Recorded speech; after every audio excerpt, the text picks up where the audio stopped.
Eraserhead's AO3, or A Guide on How Not to Seduce Your Best Friend, written by nomumomo, read by Yours Pranks. This is your reminder that this work has suggestive content. On YouTube, I will have chapters set out warning you about these moments, so please be aware of them. Chapter 6. Grand Gestures Are Overrated.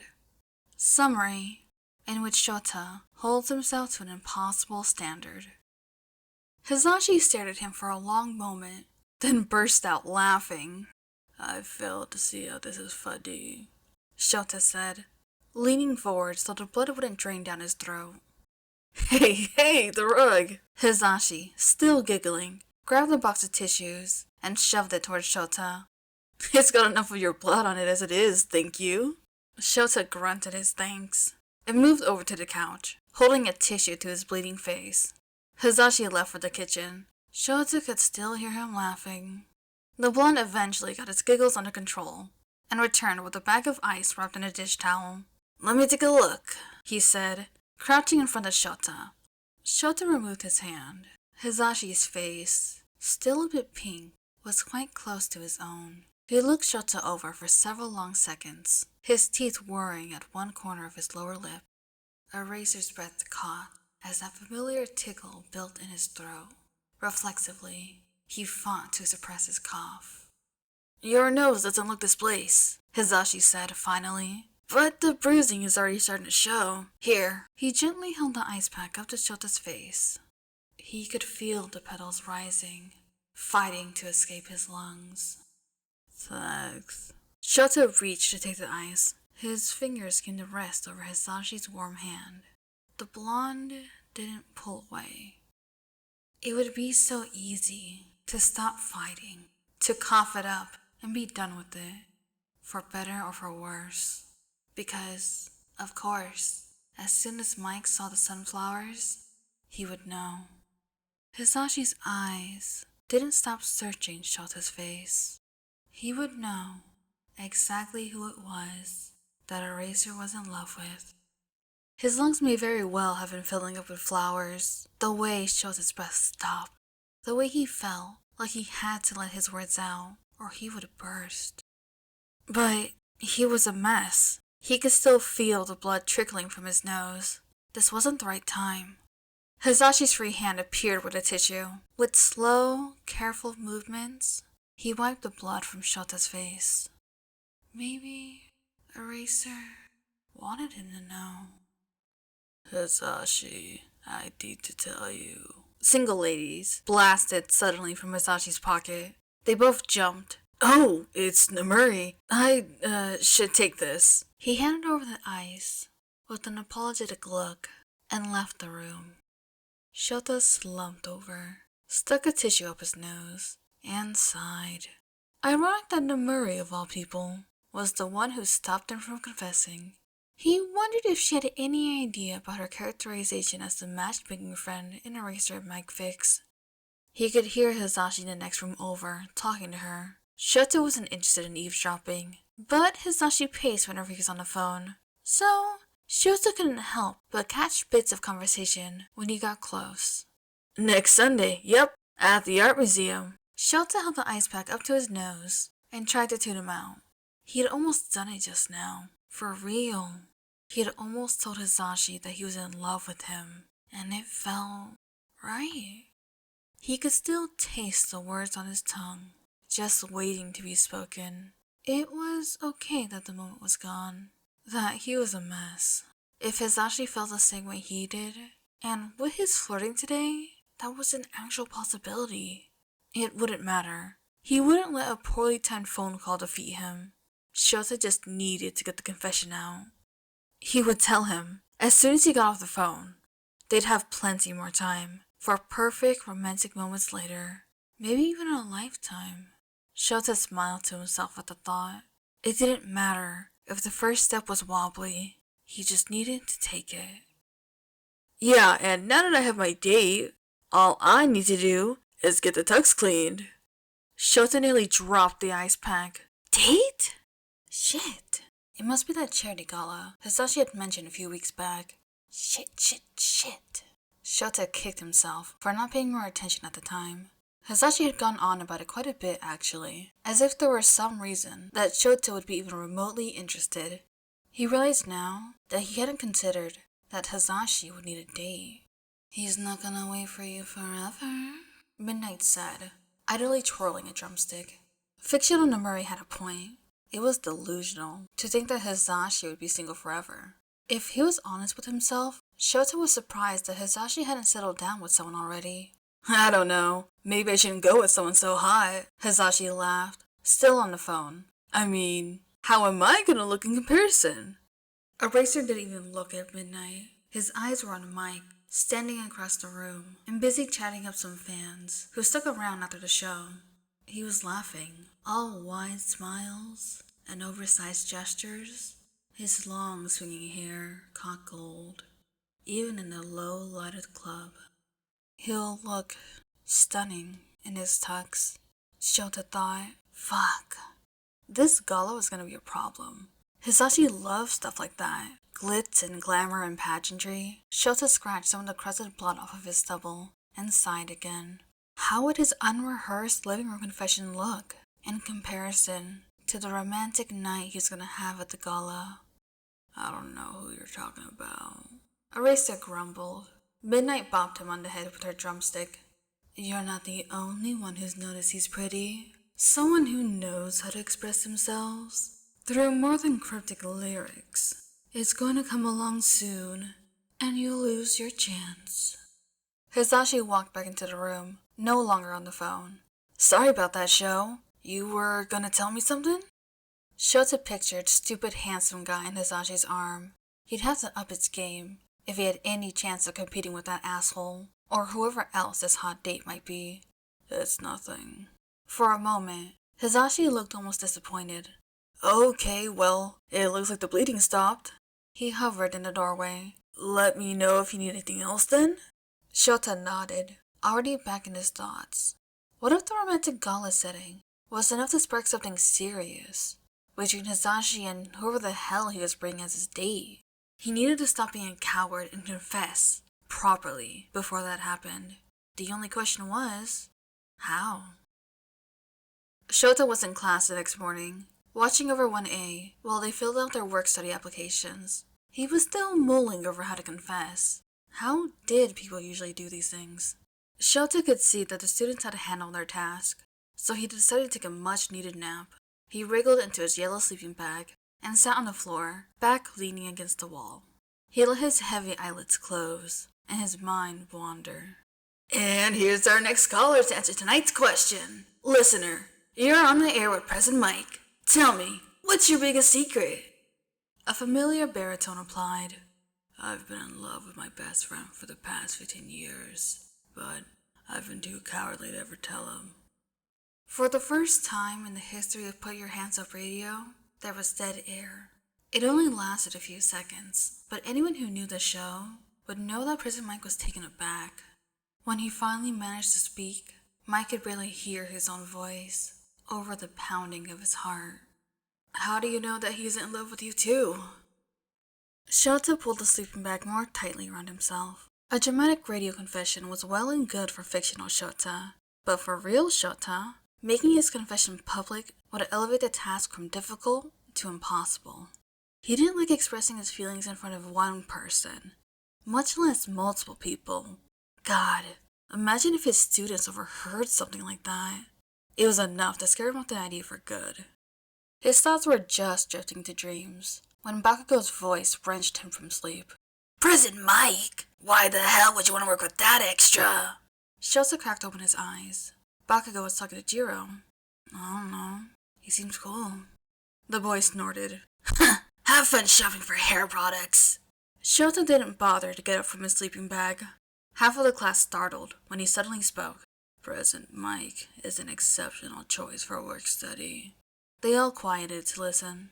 "Jiro is a natural match, as both their quirks are sound-based, but any of you would benefit from working with him. He has exquisite control of his own quirk. That's something I've admired about him for the past 15 years, since we trained together at UA. Don't underestimate him just because he's approachable. His voice has toppled buildings. He made eye contact with Bakugo. Mike could melt all of your internal organs and not even need a lozenge afterwards. His point made, Shouta closed his eyes and returned to his nap. If he had stayed awake any longer, he might have seen a grinning Uraraka lean over to whisper to Jiro. The monstrous villain laughed and tossed Mike from the top of the Chrysler building. Eraser flung his capture weapon around the nearest gargoyle and kicked off, hurtling down through the cold wind, praying only that he would be fast enough. Oof. And Mike was in his arms. They sailed through the air, gripping each other close. Eraser landed them on a brownstone rooftop. You came back! Of course. Black eyes met green. I love you, Mike. A shriek yanked Shouta from sleep. It took a moment for his drowsy mind to come back from the dream. Oh, right. He was in his bed, at home, and he knew that shriek. Slowly, so as not to displace Moji more than necessary, he extracted himself from his warm cocoon of blankets. He shuffled to the kitchen to gather a cup and some paper, then headed to the bathroom. Spider. Hisashi was standing guard at the bathroom door, holding up a plunger like a baseball bat. He must have just gotten home from his late gig, meaning it was probably somewhere around 1 in the morning. It's huge! Shouta, be careful! Shouta yawned and stepped into the bathroom. The 8-legged culprit was crawling across the shower tiles. Without fully opening his eyes, he used the cup and paper to capture it. He carried it out of their apartment, and down 3 flights of stairs to the ground floor, and lit it out in some shrubbery. On the walk back up, he dimly recalled his dream. It was a lot like the amazing Eraser Man, a fig he had just finished. Eraser Man was an impressive hero, swinging from skyscraper to skyscraper with his capture weapon. Like gravity was only a suggestion. He had to admit that it would be cool to rescue Hisashi like that. Not that Hisashi needed rescuing, nor did he want him to, but he couldn't help but think that it would be nice if there was some clear action that he could take that said I love you loudly enough that a verbal confession was just denouement. As soon as Shouta was back in the apartment, Hisashi was apologizing. Oh crap, Sho. I'm so sorry I woke you up. Shouta shrugged. It's okay. You hate spiders, and you need to be able to wash your hair before you go to bed. He patted Hisashi's tower of hair and, before Hisashi could apologize some more, tottered back to bed. His blankets were still warm, and Mochi seemed only mildly indignant at the temporary absence of her personal heater. Quickly enough, he fell back asleep, and back into dreams of impossible demonstrations of love. A couple of days later, Shouta was out shopping for groceries, and still stuck on the question of how to tell Hisashi how he felt. The damn gala was only a few days away. He was considering the ethics of asking Shinso to brainwash him into confessing when he passed the magazine section. It should be time for next month's issue of that American music magazine Hisashi likes. Shouta flipped through the display until he found it, sitting in the back, just behind a rather vivid gardening magazine. It's a present for you. Come see, Eraser said. Mike followed him through the door. He was met with an expanse of blooming field under clear blue skies. Blush cosmos and periwinkle forget-me-nots rocked softly in the warm breeze. It's incredible, Mike said, voice quiet with wonder. Shouta tossed the magazine into his basket and moved along down the aisle. That was actually one of his favorite fics, but the confession definitely fell into the impossible category. If only he had sorcery like that to give Hisashi the kind of gift he deserved. Did you use your magic to make this? Only a little. Eraser murmured, looking away off towards the horizon.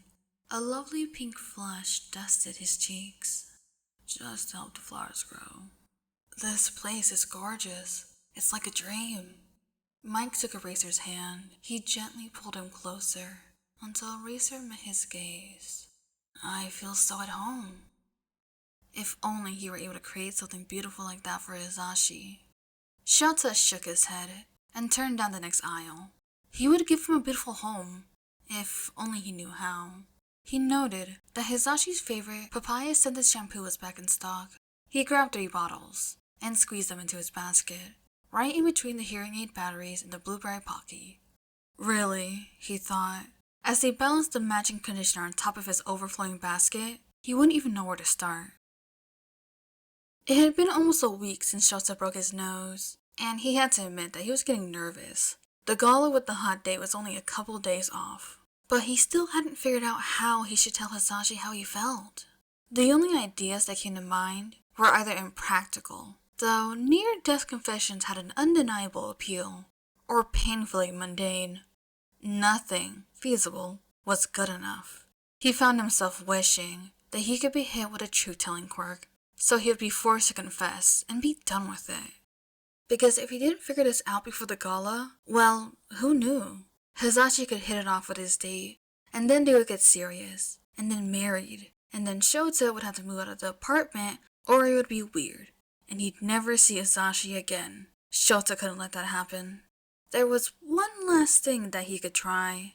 Desperate times and all that. He texted Nomuri. Can we talk?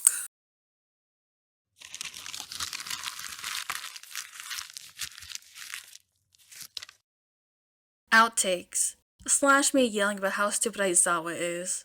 That a verbal confession was just the new... Oh, that's a new word. The final part of a play, film, or narrative in which strands of plot thrown together.